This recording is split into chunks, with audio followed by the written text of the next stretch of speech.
Hey everybody, this is just a quick video in case you have a Miele brand dryer and you're getting an error F50.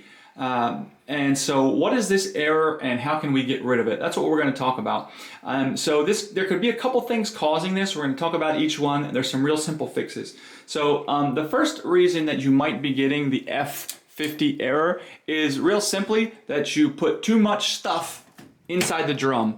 So and depending on the cycle that you're trying to do, the machine is programmed to accept a certain amount of a weight. So you can, depending on your, you can look at the instructions for whatever type of cycle you're doing to get the exact weight. But basically, the first thing to do if you're getting this is just take some of the stuff out and try to start it again using a smaller load.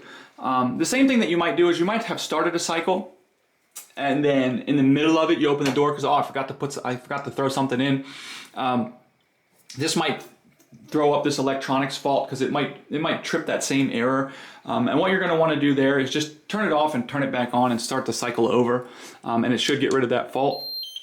And then finally, it could just be throwing up an electronic fault like this. And what I recommend, if it's giving you this error and it's nothing that we've talked about already, is to just do a hard restart on the machine. So that's just turn it off like we just did, and then disconnect it from power completely. So either unplug it from the wall, or if it's hardwired, you can turn it off at the circuit and leave it turned off for a full minute.